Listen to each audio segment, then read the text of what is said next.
Hi guys, it's almost like night following day. The Tories create a problem, in this case, the lack of housing, and Labour aren't able to fix it. But instead of criticising the previous government for not building enough, the easy scapegoat is asylum seekers and migrants. Lee Anderson accused both the Tories and Labour of not being interested in stopping immigration, and his left-in-the-corner Labour guy didn't exactly help the situation. Immigration is a smokescreen, and sadly people both in Labour and on the left are not understanding that. Have a listen. I'm sorry to be negative. 3,000 people returned. Well, 1,000 people came across in boats just 2 Saturdays ago in one single day. The weather's not been so good the last few days. I'm sure we've all noticed that. But so they won't be coming the last couple of days. But we've got another break in the weather. They'll be coming back again. And it's just the whole social knock-on effect that really troubles me deeply. Yeah. It's not just hotels. It's the Home Office is having to take over rental properties. Yeah. So we've already got rents sky high. People can't afford to rent a home. The previous government, and this one's not going to be any different, is pushing landlords out of the market. There's a shortage of rental properties. And now what rental properties are available are going to asylum seekers. I guess.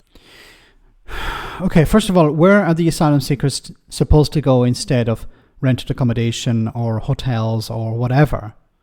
Because these people complain about asylum seekers going into hotels. They're not really hotels because they're no longer hotels, but they complain about them going into this type of accommodation. Then the government say, okay, we're going to put them into rented accommodation. Well, you're complaining about that as well. So you're complaining wherever they go. But the point here is not that the asylum seekers are driving up the cost of housing or taking away housing. The Tories had refused to build enough affordable and social housing when they were in power. They did it for a number of reasons. Some of it NIMBYism, some of it because they couldn't care, some of it because of corruption. They decided we're not going to build enough affordable and social housing. Lots of houses were built, but not enough affordable and social housing. Now, if there isn't enough housing, of course anyone who comes into the country is going to be seen as a problem. If there was enough affordable and social housing, then we wouldn't be talking about this. So it's not the asylum seekers' fault. It's not the council's fault. It's central government. And who has been in power for the last 14 years? The Tories. And they have decided, for political reasons, we're not going to build enough affordable and social housing. So then, of course, it's easy to turn around and say, well, the problem is the asylum seekers. Because they're, taking up housing or they're driving up the cost of housing or whatever. They are not it's not their fault. It's central government's fault. Yes, so sick to death of talking about this issue. I've been talking about it in Parliament, for the last 3-4 years, and on this show and through the media. But I feel that we've got to keep talking about it because I think that Parliament, that place I go to every day, it doesn't seem interested in stopping this at all. Both major parties. Reform UK is a one-trick pony. All they have is immigration. They need immigration to remain front and centre. They need Parliament to be talking about it. They need the media to be talking about it. They love the idea of people coming across the channel in small boats because it's all they have. If the small boats stopped, what would Nigel Farage be complaining about? He'd have to go and look for something else, maybe wokeism or something like that. This is an image, this is something that's very easy to sell to the far right and to even people on the centre right. Look at these boats crossing the channel. Hear about how many people have died. The government is not interested in stopping them. They keep using slogans like stop the boats and smash the gangs. But they're not truly interested because they're not succeeding.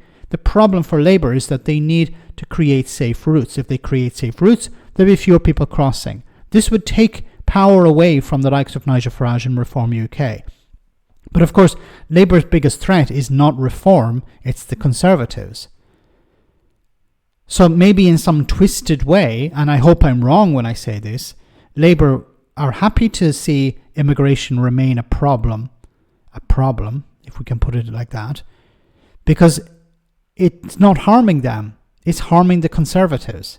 It's driving more people from the Conservative Party into the arms of Reform UK, which is damaging the Conservative Party, the biggest threat to Labour. Do you not seem interested in stopping this migrant crisis? Well, I really, Lee, don't think that is true. And you look at Home Office questions to the Home Secretary, they're dominated by this issue. And there's a real determination to turn this around, but it will take time. But judge people not on their words, on their actions. The last Labour government deported 33% more people year on year than the last Conservative government. I agree with that. You know, real actions that had some effect. And that's what we need. But we'd be lying to people if we said this is going to be turned around in a matter of months or even years. That's all well and good. 3 or 4 years. I mean, he makes a good point. The last Labour government did do that, but the last Labour opposition actually signed a letter to stop, criminals, rapists, murderers and child sex offenders being deported to their country of origin, which I think was Jamaica. Yeah, absolutely. And that's another issue. You know, how many foreign criminals have we got languishing in British jails at the taxpayers' expense that can't or won't be deported? But I think you're right, Lee. It seems to me there just isn't the political will to deal with this. There isn't the political will. Maybe there isn't on the Labour side because, once again, it's damaging the Conservatives. But the Conservatives can't deal with immigration because as soon as they do, then what have they left? They have nothing. Robert Jenrick is a one-trick pony like Reform UK. And he honestly believes that he can win people over from Reform UK. It seems maybe Kemi Badenoch is going in a different direction. The culture wars. She knows she can't beat Reform at their own game, so maybe open up another front. But once again, that's not going to win back power. It's not going to win back moderates. But this whole thing of immigration, it's about convincing people that there is a threat. It's about convincing people that there are people crossing the channel, taking up homes, driving up house prices, and they are the problem. That everything stems from immigration. But once again, if the NHS is not funded correctly, that's the job, that's the responsibility of central government. If there are not enough houses, affordable and social housing, that's the job of government. So you can't blame the immigrants, you can't blame asylum seekers, you have to point the finger at central government. Let me know in the comment section, guys, what you think. As always, your comments are greatly appreciated. Thanks a lot.